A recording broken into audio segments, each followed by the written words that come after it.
नमस्कार दोस्तों, चाइना आज के दिन दुनिया के सबसे पावरफुल देशों में से है। लेकिन क्या आप इमेजिन कर सकते हो, आज से सिर्फ 40 साल पहले इस देश में पॉवर्टी रेट 90% से ज्यादा था। गरीबी और भूखमरी ने पूरे देश में बुरा हाल कर रखा था।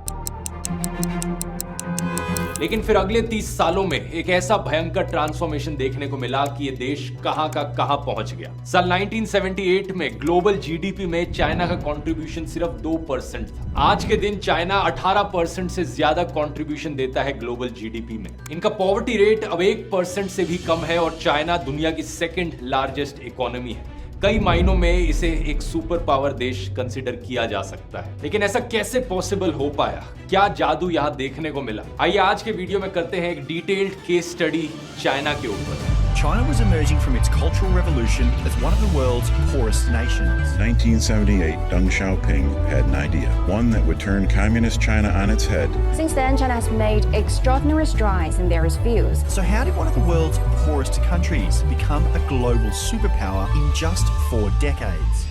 चाइना देश का नाम आता है दोस्तों एक चाइनीज शब्द चिन से। इसे लिखा QIN करके जाता है लेकिन प्रोनाउंस चिन किया जाता है। चिन एक पुरानी डायनेस्टी का नाम था जिसने आज से करीब 2000 साल पहले चाइना पर राज किया था और चाइना को यूनिफाई किया था। अब यही कारण है कि हम चाइनीज लोगों को हिंदी में अक्सर चीनी करके पुकारते हैं। जो चिन से आया है, चीनी। और एक और इंटरेस्टिंग फैक्ट यहाँ पर, जो एक्चुअली में चीनी होती है, रिफाइंड शुगर। माना जाता है इंडिया में पहली बार व्हाइट रिफाइंड शुगर एक चाइनीज आदमी ही लेकर आया था। एक चाइनीज आदमी ने या तो शुगर मिल खोली थी या चाइना के रूट से ही आई थी। उससे पहले हम बस शक्कर और गुड़ का इस्तेमाल किया करते थे। तो क्योंकि एक चीनी लेकर आया था तो हमने उसे चीनी बुलाना शुरू कर दिया। एक और इंटरेस्टिंग फैक्ट यहाँ पर, चाइनीज लोग अपने देश को चाइना करके नहीं बुलाते हैं। वो अपने देश के लिए शब्द इस्तेमाल करते हैं चोंगहुओ। इसका मतलब होता है मिडिल किंगडम। ये सिंबलाइज करता है चाइना की 4000 साल पुरानी हिस्ट्री को, कि कैसे चाइना दुनिया का सेंटर हुआ करता था, मिडिल में होता था। नक्शे पर देखा जाए चाइना दुनिया की 4th लार्जेस्ट कंट्री है। इंडिया को बॉर्डर करता है ये देश, लेकिन ज्यादातर पॉपुलेशन जो है चाइना की वो एक्चुअली में इंडिया से काफी दूर ईस्ट कोस्ट पर रहती है। ऐसा इसलिए क्योंकि जो फर्टाइल जमीन है जहां पर खेती करी जा सकती है वो उसी एरिया में ज्यादा मौजूद है। वेस्ट में हिमालय की पहाड़ियां और रेगिस्तान है। अपने साइज के चलते चाइना एक बहुत सक्सेसफुल और ताकतवर किंगडम हुआ करता था 19th सेंचुरी तक, और उसके बाद असर देखने को मिला कॉलोनियलिज्म का। हालांकि ब्रिटिश राज ने कभी चाइना के ऊपर पूरी तरीके से कब्जा नहीं जमाया जैसे इंडियन सब कॉन्टिनेंट के ऊपर जमाया था, लेकिन फिर भी चाइना को अलग अलग तरीकों से लूटा गया। यही कारण है कि 1839 से लेकर 1949 तक का जो पीरियड है इसे सेंचुरी ऑफ ह्यूमिलिएशन बुलाया जाता है चाइनीज के द्वारा। इसकी शुरुआत होती है साल 1839 में, जब British east India company China पर ओपियम की बौछार करती। अफीम एक ड्रग जिससे चाइनीज लोग बुरी तरीके से एडिक्टेड हो जाते हैं और पूरी चाइनीज सोसाइटी तबाह हो जाती है। इसके बाद कई ट्रीटी साइन करवाई जाती हैं चाइना से जबरदस्ती, जिसमें चाइना को अपनी जमीन, अपने पोर्ट्स ब्रिटिश के हवाले करने पड़ते हैं। फिर 1850 में एक भयंकर सिविल वॉर होती है चाइना में, टाइपिंग रेबेलियन नाम से। लाखों लोग मारे जाते हैं। 40 साल आगे फास्ट फॉरवर्ड करो तो 1894 में पहली सीनो जापानीज वॉर देखने को मिलती है। टेरिटरी को लेकर चाइना और जापान एक दूसरे के साथ जंग पर चले जाते हैं।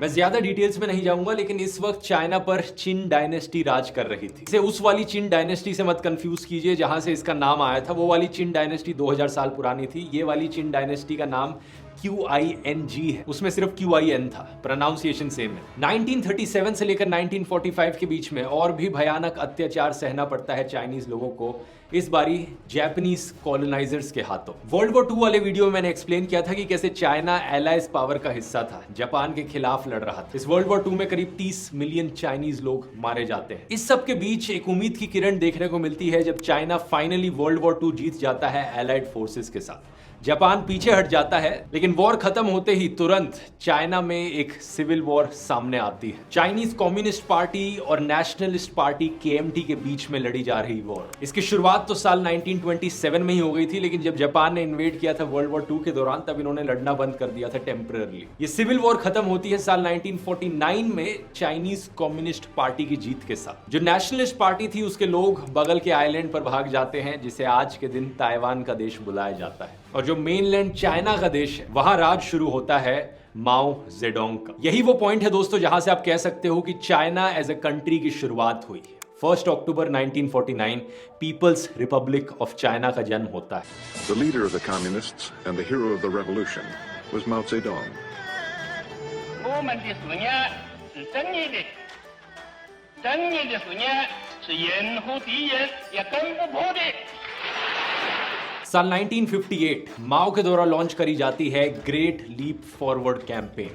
इसका मकसद देश में एक इकोनॉमिक और सोशल ट्रांसफॉर्मेशन लाना। दो मेन पॉलिसीज थी इसमें। पहला, जमीन को जमींदारों के हाथों से छीनकर किसानों में बांटना, लैंड रीडिस्ट्रीब्यूशन, और उसके बाद कलेक्टिवाइज करना एग्रीकल्चर को। एग्रीकल्चर कोऑपरेटिव्स बनाए गए ताकि कई सारे किसान एक ही जमीन पर काम कर सके, लेकिन अल्टीमेटली जो जमीन की ओनरशिप थी वो सरकार के हाथों में थी। दूसरा, इंडस्ट्रियलाइजेशन। एक तरफ बड़े बड़े इंडस्ट्रियल प्लांट्स बनाना स्टील प्रोडक्शन के लिए, लेकिन दूसरी तरफ लोगों को कहना कि छोटे छोटे लेवल पर अपने घरों के बैकयार्ड में स्टील फर्नेसेस बनाना, लोकल लेवल पर स्टील प्रोडक्शन करने के लिए। इंटेंशन अच्छा था देश को इकोनॉमिकली डेवलप करने का, लेकिन इसका रिजल्ट बहुत खराब हुआ। ये जो लोगों ने अपने छोटे छोटे स्टील के फर्नेसेस बना लिए थे अपने घरों के गार्डन्स में, ये अच्छी क्वालिटी के नहीं थे, बहुत लो क्वालिटी स्टील इनसे निकलता था। रिसोर्सेज का वेस्ट हुआ इससे। दूसरा, किसानों के पास कोई इंसेंटिव नहीं था अपना प्रोड्यूस बढ़ाने का, क्योंकि कोई प्रॉफिट शेयरिंग नहीं थी और कोई प्राइवेट ओनरशिप नहीं थी। जमीन की ओनरशिप अल्टीमेटली सरकार के हाथों थी,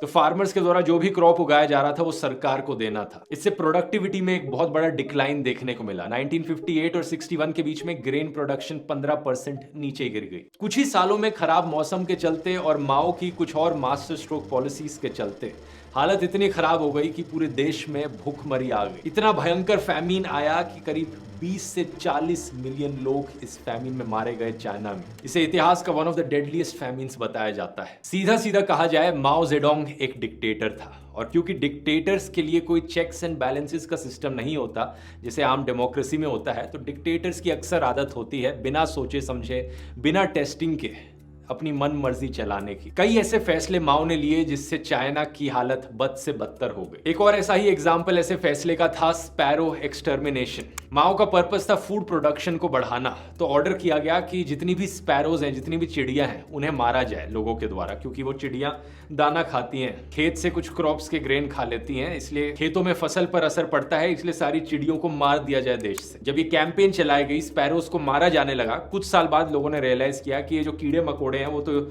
इतनी तेजी से मल्टीप्लाई कर रहे हैं और उससे जो हमारी फसल है और भी ज्यादा डैमेज हो रही है, उससे हमारी जो फूड शॉर्टेज की प्रॉब्लम है वो और भी बद से बदतर हो रही है। फिर बाद में किसी साइंटिस्ट ने अपना दिमाग लगाया और पता चला कि भाई अगर सब चिड़ियों को मार दोगे तो उन कीड़े मकोड़ों को खाने वाला कोई नहीं बचेगा। चिड़िया उन कीड़े मकोड़ों को खाने का काम करती थी, जिससे उनकी पॉपुलेशन कंट्रोल में रहती थी। यहाँ पूरा इकोलॉजिकल बैलेंस डिस्टर्ब कर दिया और हालत ये हो गई, फिर फैमिन आ गया। इतने बड़े फेलियर के बाद माओ को क्रिटिसाइज किया जाने लगा चाइना की आम जनता के द्वारा और कम्युनिस्ट पार्टी के लोगों के द्वारा भी, लेकिन माओ जेडोंग अपनी गलती मानने के लिए राजी नहीं था। एक और कैंपेन शुरू करी जाती है, कल्चरल रेवोल्यूशन 1966 में। नाम से लगेगा कि इसका मकसद था अपने देश में कल्चर की रेवोल्यूशन लेकर आना, लेकिन इसका असली मकसद था माओ के हाथों कंट्रोल देना और ऑपोजिशन को सप्रेस करना। प्रोपेगेंडा और पीआर मशीनरी का यहाँ पर भरपूर इस्तेमाल किया जाता है। माओ अपनी शक्ति का प्रदर्शन करने के लिए यांगत्से नदी में खुद तैरकर भी दिखाता है। इसकी एक फेमस फोटो है यहाँ पर। स्टूडेंट्स के द्वारा एक सिविलियन आर्मी बनवाई जाती है रेड गार्ड्स नाम से। रेड गार्ड्स माओ के लॉयल सोल्जर्स, जिनके हाथों पे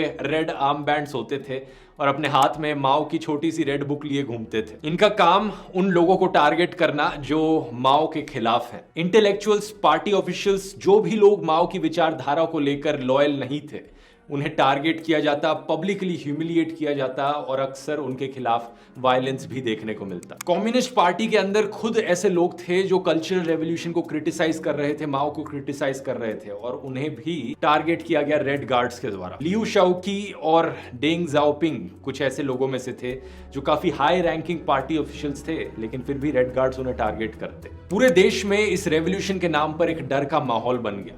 लोगों को इनकरेज किया जाने लगा कि अपने पड़ोसियों को देखो, अपने फैमिली मेंबर्स को देखो, जहां कहीं कोई ट्रेटर दिखाई दे, कोई देशद्रोही दिखाई दे, देशद्रोही मतलब जो माओ की आइडियोलॉजी के खिलाफ बोलता हो, उन्हें ढूंढो और रिपोर्ट करो। स्कूल्स और यूनिवर्सिटीज को शट डाउन कर दिया गया। स्टूडेंट्स को कहा जाने लगा कि खेतों में जाकर सीखो किसानों की क्या हालत है, रूरल लाइफ की जो हार्डशिप्स हैं उन्हें एक्सपीरियंस करो। देखते ही देखते चीजें आउट ऑफ कंट्रोल हो गई। रेड गार्ड्स अपने आप में ही लड़ने लग गए। देश में हिस्टोरिकल साइट्स और कल्चरल आर्टिफैक्ट्स को डिस्ट्रॉय किया जाने लगा। लोगों की जिंदगियां उलट-पुलट हो गई। यही समय था जब तिब्बत के लोगों पर भी बड़ा अत्याचार किया गया। इसकी कहानी मैंने बताई है दलाई लामा वाले वीडियो में। अगर आपने नहीं देखा, इसका लिंक मैं नीचे डिस्क्रिप्शन में डाल दूंगा। फाइनली जाकर माओ ने रियलाइज किया कि इस कल्चरल रेवोल्यूशन के नाम पर देश में बवाल मच गया। ये देश को बांटने का काम ज्यादा कर रही है। तो साल 1968 में कंट्रोल वापस लेने के लिए रेड गार्ड्स का जो सिस्टम था उसे खत्म किया जाता है। एस्टिमेट्स बहुत वेरी करते हैं डिपेंडिंग अपॉन द सोर्स, लेकिन कहा जाता है हंड्रेड्स ऑफ थाउजेंड्स से लेकर 2 मिलियन के बीच में नंबर होगा जिन लोगों ने अपनी जान खोई कल्चरल रेवोल्यूशन की वजह से। टोटल में कहा जाता है अप टू 50 मिलियन लोग माओ की पॉलिसीज की वजह से मारे गए चाइना। साल 1976 में जाकर माओ जेडोंग का देहांत होता है खराब हेल्थ के चलते, और तब तक कोई ज्यादा सुधार नहीं आया था चाइना की हालत में। लेकिन ऐसा भी नहीं है कि सिर्फ फेलियर्स और बुरी चीजें ही देखने को मिली थी माओ के समय में। कुछ पॉजिटिव अचीवमेंट्स भी थी, स्पेशली वुमेन्स इक्वालिटी और एजुकेशन के मामले में। माओ के समय में एक nation wide public education system launch किया गया। इलिटरेसी को खत्म करने के लिए सरकार के द्वारा कैंपेन्स चलाई गई और माओ की लीडरशिप के दौरान चाइना के लिटरेसी रेट में बहुत सुधार देखने को मिला। साल 1978 में 1949 के कंपैरिजन में चाइना में 3 गुना ज्यादा प्राइमरी और सेकेंडरी स्कूल थे। इसी समय में ही एक स्ट्रॉन्ग फाउंडेशन बनी जिसकी मदद से चाइना ने करोड़ों लोगों को पॉवर्टी से बाहर निकाला। आगे चलकर जैसा आप कहानी में देखेंगे, इनकी सरकार ने स्ट्रैटेजिक इन्वेस्टमेंट्स करी एजुकेशन में, साइंस, टेक्नोलॉजी, इंजीनियरिंग और मैथमेटिक्स की फील्ड्स में, जिन्हें स्टेम फील्ड्स कहा जाता है। इसी की मदद से ही पूरे देश में एक टैलेंट पूल तैयार हो पाया जिससे देश का टेक्नोलॉजिकल प्रोग्रेस आगे बढ़ा। लेकर माओ का कहना था women hold up half the sky. साल 1950 में ही एक नया मैरिज लॉ पास किया गया जिसके अकॉर्डिंग अरेंज्ड मैरिजेस और फोर्स्ड मैरिजेस को पूरे देश भर में इलीगल बना दिया गया। औरतों को राइट टू डिवोर्स का अधिकार दिया गया और कई और मायनों में औरतों को एक बराबर लाने की कोशिश करी गई। लेकिन हम अपने 1976 के समय पर वापस आए तो चाइना में माओ के जाने के बाद एक नए लीडर उभर कर आते हैं चाइनीज कम्युनिस्ट पार्टी के अंदर, डेंग जाओपिंग। इन्हें फादर ऑफ मॉडर्न चाइना भी कहा जाता है क्योंकि इन्हीं के समय में असल ट्रांसफॉर्मेशन शुरू होता है चाइना का। डेंग जाओपिंग उन लोगों में से थे जिन्होंने माओ के समय में माओ के खिलाफ आवाज उठाई थी। इसी की वजह से कल्चरल रेवोल्यूशन के समय में उन्हें अपनी सारी पोजीशन से जबरदस्ती इस्तीफा देना पड़ा था। तो जाहिर सी बात थी कि डेंग जाओपिंग की आइडियोलॉजी माओ की आइडियोलॉजी से काफी अलग थी। डेंग का मानना था कि सरकार का हद से ज्यादा टाइट कंट्रोल था चाइनीज इकोनॉमी के ऊपर, जिसकी वजह से पिछले 50 सालों में चाइना का सत्यानाश हुआ। वो इकोनॉमी को आजाद करना चाहते थे, इसीलिए उन्होंने अपनी पॉलिसीज इंट्रोड्यूस करी इकोनॉमिक लिबरलाइजेशन की। इसके अंदर कई सारे अलग अलग एस्पेक्ट्स हैं जिनकी हम एक एक करके बात करेंगे, लेकिन इनकी जो ओवरऑल आइडियोलॉजी थी उसे आज के दिन नाम दिया जाता है सोशलिज्म विद चाइनीज कैरेक्टरिस्टिक्स। पहला, एग्रीकल्चर सिस्टम में ट्रांसफॉर्मेशन लाने के लिए डेंग ने एक household responsibility system introduce किया। माओ ने जब अपना great leap forward campaign launch किया था उसमें प्राइवेट फार्मिंग को कंप्लीटली खत्म कर दिया गया था। किसी भी इंडिविजुअल इंसान को जमीन ओन करना अलाउड ही नहीं था। सारी ओनरशिप लोकल लेवल पर सरकार के हाथों में थी। डेंग ने कहा इस ओनरशिप को नहीं बदलते, ओनरशिप अभी भी गांव के सरकार के हाथों में ही रहेगी, लेकिन इंडिविजुअल किसानों को और उनके परिवार को लॉन्ग टर्म कॉन्ट्रैक्ट्स पर हम जमीन लीज पर दे देंगे। उन किसानों के पास अधिकार होगा कि वो डिसाइड करें उन्हें कौन से क्रॉप्स उगाने हैं, कैसे अपना बिजनेस मैनेज करना है और कहां से प्रॉफिट कमाना है। तो ज्यादा फ्रीडम मिल पाया किसानों को अपनी मर्जी की फसल उगाने का। दूसरा, डेंग ने कहा कि सभी किसानों को अपनी फसल का एक सर्टेन अमाउंट सरकार को बेचना पड़ेगा, लेकिन वो कोटा मीट करने के बाद उससे ज्यादा जितना भी वो प्रोड्यूस कर रहे हैं वो कहीं भी जाकर बेच सकते हैं और एक्स्ट्रा प्रॉफिट कमा सकते हैं। तो इससे किसानों के अंदर मोटिवेशन आई और इनोवेशन करने की, उनकी प्रोडक्टिविटी बढ़ी। कुछ सिमिलर लैंड रिफॉर्म्स दोस्तों इंडिया में आजादी के बाद केरला और वेस्ट बंगाल जैसी स्टेट्स में भी लाए गए थे, जिसे एक बड़ा कारण बताया जाता है कि आज के दिन केरला जैसी स्टेट्स इतनी डेवलप्ड क्यों हो पाई। हालांकि उन रिफॉर्म्स के जो स्पेसिफिक्स थे वो थोड़े अलग थे, तो उन्हें किसी और वीडियो में डिस्कस कर सकते हैं। लेकिन डेंग जाओपिंग ने यही आइडिया अपना लगाया फैक्ट्रीज पर भी। Factory manager responsibility system introduce किया गया। अभी तक क्या था, माओ के समय में चाइना में जो इंडस्ट्रियल फैक्ट्रीज थी उन्हें मैनेज करने की रिस्पॉन्सिबिलिटी कम्युनिस्ट पार्टी के बंदों को दी जाती थी। पॉलिटिकल इंटरफेरेंस बहुत ज्यादा थी। डेंग ने कहा अब से रिस्पॉन्सिबिलिटी फैक्ट्री में काम करने वाले वर्कर्स और मैनेजर्स को दी जाएगी। उनके पास अब ज्यादा फ्रीडम होगा ये डिसाइड करने के लिए उन्हें क्या प्रोड्यूस करना है, क्या उनका प्रोडक्शन का टारगेट है, कितने दाम पर वो चीजों को बेचेंगे और कितनी तनख्वाह उन्हें मिलेगी। एक बार फिर से फैक्ट्री में काम करने वाले वर्कर्स को एक इंसेंटिव मिल पाया ज्यादा मेहनत करने का। खुद ही इमेजिन करो, एक फैक्ट्री है जो जूते बनाती है फॉर एग्जांपल, अब फैक्ट्री में काम करने वाले जो मजदूर हैं और जो मैनेजर्स हैं, उनके पास अधिकार है ये डिसाइड करने का कि कितने जूते प्रोड्यूस किए जाए, कौन से मटेरियल्स का इस्तेमाल किया जाए, कितने दाम पर उन जूतों को बेचा जाए और कितनी तनख्वाह हम सबको पे करी जाए। जो काम करने वाले मजदूर थे उनके अंदर एक सेंस ऑफ ओनरशिप आया और अकाउंटेबिलिटी आई कि हमारी फैक्ट्री है, हम चाहें तो इसे सक्सेसफुल बना सकते हैं। माओ के समय में सेंट्रलाइज्ड प्लानिंग बहुत थी। एक इंसान ऊपर बैठा हुआ सब कुछ डिक्टेट कर रहा है कि सारी चीजें ऐसे चलनी चाहिए, सरकार सब डिसाइड करेगी क्या हो रहा है क्या नहीं हो रहा है। लेकिन डेंग के समय में डिसेंट्रलाइजेशन देखने को मिली, इकोनॉमिक सेंस में ज्यादा आजादी दी गई। इन सारे पॉलिसी मेजर्स के चलते लाखों लोग पॉवर्टी से बाहर आने लगे और लोगों की जिंदगियां बदलने लगी। 1978 और 1984 के बीच में on average agriculture output China में 7.4% के रेट से बढ़ा।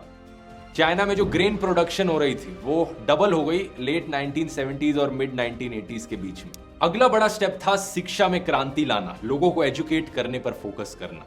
इसी के चलते साल 1986 में एक कंपलसरी एजुकेशन लॉ लाया जाता है सरकार के द्वारा। 9 साल तक फ्री और कंपलसरी एजुकेशन चाइना में हर बच्चे के लिए। इसे आप इंडिया से कंपेयर कीजिए, इंडिया में राइट टू एजुकेशन एक्ट कितने सालों बाद लाया गया, साल 2009 में। ऊपर से चाइना में ये कानून लाकर बात को यहीं खत्म नहीं कर दिया गया, सरकार ने कंसिस्टेंटली और पैसा स्पेंड करना शुरू किया लोगों की एजुकेशन पर। साल 1980 में जो पैसा सरकार एजुकेशन पर खर्च कर रही थी वो अप्रोक्सीमेटली 2% ऑफ जीडीपी पर था और धीरे धीरे ये बढ़ता रहा और साल 2012 में ये 4.1% ऑफ जीडीपी पर पहुंच गया। एक बार फिर से इसे इंडिया से कंपेयर कीजिए, इंडिया में जो लेटेस्ट फिगर है उसके अकॉर्डिंग हमारी सरकार ने 2.9% खर्च किया है एजुकेशन पे ऑफ द जीडीपी। इतना ही नहीं, चाइना ने टेक्निकल और वोकेशनल एजुकेशन पर भी बहुत फोकस किया, लोगों को वो स्किल्स सिखाए जाएं जिनकी एक्चुअली में जरूरत है जॉब्स में। दोस्तों, अगर आपने मेरा सिंगापुर वाला वीडियो देखा है तो आपको याद आ रहा होगा कि ये चीजें बड़ी सुनी सुनी सी लग रही है, क्योंकि ऐसा ही है दोस्तों, जितने भी डेवलप्ड देश हैं उन्होंने एजुकेशन पर भरपूर फोकस किया है और वो इसीलिए डेवलप्ड हैं क्योंकि एजुकेशन को इतनी बड़ी प्रायोरिटी दी गई। इन्हीं सब मेजर्स के चलते चाइना में लिटरेसी रेट में कमाल का इंप्रूवमेंट देखने को मिला। साल 1982 में ये 65% पर था और 2010 में 95% क्रॉस कर गया। फॉर कंपैरिजन, इंडिया का टोटल लिटरेसी रेट अभी भी 77% पर है। सिमिलरली हेल्थ केयर पर पैसे स्पेंड करना एक और ऐसा बड़ा इंडिकेटर है। 2021 में चाइना ने 5.59% ऑफ जीडीपी अपना हेल्थ पर स्पेंड किया और इंडिया ने 2020 के डेटा के अकॉर्डिंग अराउंड 2.96% स्पेंड किया। अगली डेवलपमेंट स्ट्रेटेजी डेंग जाओपिंग की थी टाउनशिप एंड विलेज एंटरप्राइजेस, जिन्हें TVEs भी कहा जाता है। ये इंडिया के कोऑपरेटिव मॉडल से कई मायनों में काफी सिमिलर है। कोऑपरेटिव्स इंडिया में यूजुअली ओन किए जाते हैं कोऑपरेटिव्स में काम करने वाले वर्कर्स के द्वारा, लेकिन दूसरी तरफ TVEs जो हैं उनकी ओनरशिप टाउनशिप्स और विलेजेस के पास होती है। दोनों का मकसद सेम है, यहाँ पर रूरल एरियाज में इकोनॉमिक ग्रोथ लेकर आना और लोगों के लिविंग स्टैंडर्ड्स बढ़ाना। इंडिया में हमें कोऑपरेटिव्स यूजुअली एग्रीकल्चर और डेयरी के सेक्टर में ही ज्यादा देखने को मिले, जैसे कि अमूल, लेकिन TVEs चाइना में ऑलमोस्ट हर सेक्टर में देखे गए। Textiles, electronics, manufacturing, services. In fact एक बड़ा TV का एग्जाम्पल है हुआवे टेक्नोलॉजीज। ये कंपनी एक TVE के तौर पर शुरू हुई थी शेंजन के एरिया में, लेकिन आज के दिन ये एक ग्लोबल लीडर बन चुकी है टेलीकम्युनिकेशंस की इक्विपमेंट। इसका एक और अच्छा एग्जांपल है चाइना का शहर वेंजो। यहाँ पर कुछ लोकल लोगों ने अपनी छोटी छोटी जूते बनाने की फैक्ट्रीज एस्टेब्लिश करी। धीरे धीरे ये एक्सपैंड हो गई और इतनी बड़ी बन गई कि आज के दिन वेंजो की शू इंडस्ट्री एक बड़ा एक्सपोर्ट सेक्टर है चाइना में। यहाँ बनाए गए जूते सिर्फ चाइना में ही नहीं बल्कि चाइना के बाहर भी बेचे जाते हैं। अर्ली 1990s तक आते आते TVEs करीब 100 मिलियन लोगों को एम्प्लॉय कर रही थी चाइना में। लोगों के लिविंग स्टैंडर्ड्स बढ़ने लगे। यूजुअली रूरल और अर्बन एरियाज में एक इनकम गैप देखने को मिलता है अक्सर, लेकिन यहां पर ये इनकम गैप कम हो गया TVEs की बदौलत। चाइना की टोटल आउटपुट का करीब 20% TVEs से आ रहा था 1990 में। करोड़ों जॉब्स इसकी वजह से जनरेट हुई, लेकिन ये तभी हो पाया जब लोग ऑलरेडी एजुकेटेड और स्किल्ड थे ये सब करने के लिए। साल 1980 में डेंग ने स्पेशल इकोनॉमिक जोन्स भी सेटअप करी चाइना के अंदर, जिनमें टैक्स इंसेंटिव्स दिए गए, ब्यूरोक्रेटिक प्रोसेस को और आसान बनाया गया, कम रेगुलेशंस करी गई ताकि फॉरेन इन्वेस्टमेंट आ सके देश के अंदर। बहुत से लोग जब चाइना की डेवलपमेंट की कहानी सुनाते हैं तो इस पॉइंट को सबसे पहले मेंशन करते हैं, लेकिन मैं इस पॉइंट को बाद में इसलिए मेंशन कर रहा हूं क्योंकि इस पॉइंट तक पहुंचने के लिए कई सारी चीजें और करनी पड़ी थी चाइना को, जिससे कि ये पॉसिबल हो पाया, जिससे कि ये फॉरेन इन्वेस्टमेंट सक्सेसफुल हो पाए। जब बाहर की कंपनीज देश में पैसा इन्वेस्ट करेंगी तो उन्हें स्किल्ड लोगों की जरूरत होगी। अगर लोग ही एजुकेटेड और स्किल्ड नहीं होंगे तो कोई पैसा नहीं इन्वेस्ट करेगा। यहाँ पर लेबर सस्ता था, लोग स्किल्ड थे, ब्यूरोक्रेसी कम थी और TVEs के चलते लोगों को ऑलरेडी इन चीजों का एक्सपीरियंस था। शेंजन पहला स्पेशल इकोनॉमिक जोन बनता है चाइना में। ये शहर एक छोटा सा फिशिंग गांव था और कुछ ही सालों में देखते देखते एक मेजर इंटरनेशनल मेट्रोपोलिस बन जाता है। 1980 में शेंजन का जीडीपी था 0.3 बिलियन डॉलर्स। 2020 तक ये 420 बिलियन डॉलर्स पहुंच गया। फॉरेन कंपनीज को देश में आने के लिए इनकरेज करने के लिए एक ओपन डोर पॉलिसी बनाई गई। चाइना की इकोनॉमी को बाकी दुनिया के सामने खोला गया। इसे इकोनॉमिक लिबरलाइजेशन कहा जाता है। चाइना में साल 1978 में ही कर दिया गया था। इंडिया में इकोनॉमिक लिबरलाइजेशन आगे चलकर 1991 में देखने को मिली थी। We are in a phase of restructuring our economy, that our country is unable to launch a second industrial revolution, a second agricultural revolution, that our country is unable to integrate itself into the world economy in a manner in which we can take advantage of the opportunities offered by the new global economy. इसी के चलते बहुत सी multinational companies जैसे Nike, Apple, फोल्क्सवैगन इन्होंने अपनी manufacturing facilities setup करी China में। साल 1980 में जो चाइना की एफडीआई थी वो 0.06 बिलियन डॉलर्स थी। 2021 में ये 333 बिलियन डॉलर्स क्रॉस कर गई। इन सब के अलावा इंफ्रास्ट्रक्चर डेवलपमेंट पे भी सरकार ने बहुत फोकस किया। रेलवे लाइंस बिछाई जाए, शहरों में पब्लिक ट्रांसपोर्ट बनाया जाए अच्छा, और साथ ही साथ सरकार ने साइंटिफिक रिसर्च को एक प्रायोरिटी बनाया। डेंग ने क्रैश ट्रेनिंग प्रोग्राम इंट्रोड्यूस किया 8 लाख से ज्यादा चाइनीज रिसर्चर्स के लिए। प्रायोरिटी एरियाज बनाए गए, energy production, computers, optics, space technology, physics और जेनेटिक्स। भारी फंडिंग्स दी जाने लगी सरकार के द्वारा इन साइंस रिसर्च सेंटर्स को। रिसर्च एंड डेवलपमेंट में खर्च किए जाने वाला पैसा सरकार के द्वारा धीरे धीरे बढ़ता रहा और साल 2020 में ये 500 बिलियन डॉलर्स क्रॉस कर गया। इसका एक बड़ा एग्जाम्पल है बीजिंग में बना जोंगगुआनकुन साइंस पार्क साल 1988 में, जो कि एक हब है टेक्नोलॉजी और इनोवेशन का। कई हाईटेक कंपनीज, रिसर्च इंस्टीट्यूशंस और यूनिवर्सिटीज यहां आपको देखने को मिलेंगी। साल 1990 में दोस्तों इंडिया और चाइना ऑलमोस्ट एक बराबर थे लाइन पर। इनफैक्ट जीडीपी पर कैपिटा देखोगे तो इंडिया का थोड़ा सा ज्यादा ही था चाइना के कंपैरिजन में, $1,202 वर्सेस $983 चाइना का। लेकिन इनका बदलाव इतना कमाल का था कि आज के दिन चाइना का जीडीपी पर कैपिटा इंडिया से 3 गुना ज्यादा है। 2020 के नंबर्स के अकॉर्डिंग इंडिया $6,454 और चाइना $17,312। इन सारी रेवोल्यूशनरी पॉलिसीज को लेकर डेंग जाओपिंग का कहना था कि उनकी सोच रही थी crossing the river by feeling the stones approach, कि हम नदी पार करते हैं तो एक एक पत्थर देखकर नदी पार करते हैं। हर डिसीजन जो लिया गया वो एक प्रैग्मेटिक प्रैक्टिकल तरीके से लिया गया, सोच समझ कर लिया गया। ऐसा नहीं कि किसी तानाशाह के मन में एक दिन आइडिया आया कि भाई ये करना चाहिए पूरे देश को बदलने के लिए, और बिना सोचे समझे, बिना एडवाइजर से पूछे हुए लागू कर दिया अपना फैसला जो मन किया। डेंग जाओपिंग से हम सीखते हैं कि कैसे रिफॉर्म्स लाना एक ग्रेजुअल प्रोसेस है जो बड़े सोच समझ के किया जाना चाहिए। हर स्टेप पर टेस्ट करना चाहिए और पॉलिसीज को एडजस्ट करना चाहिए एज नीडेड। अब ऐसा भी नहीं है दोस्तों कि डेंग जाओपिंग एक बिल्कुल हीरो थे हमारी कहानी में और उन्होंने कुछ गलत काम नहीं किए। इकोनॉमिकली उनकी सोच आजादी को ज्यादा फेवर जरूर करती थी, लेकिन पॉलिटिकली वो एक डिक्टेटर ही थे। फिर भी उन्हीं के समय के अंदर 1989 में एक तियाननमेन स्क्वायर मैसेकर देखने को मिला। इन सारी पॉलिसीज में एक चीज जिसे नजरअंदाज कर दिया गया वो थी एनवायरनमेंट, इकोलॉजी पर क्या इफेक्ट पड़ रहा था। और जो अथॉरिटेरियनिज्म डेंग जाओपिंग के समय में आगे कंटिन्यू रहा, उसी का ही नतीजा आज के दिन हमें जी जिनपिंग में देखने को मिलता है। डेंग जाओपिंग चाहते तो डेमोक्रेसी में ट्रांजिशन कर सकते थे चाइना का, लेकिन नहीं किया।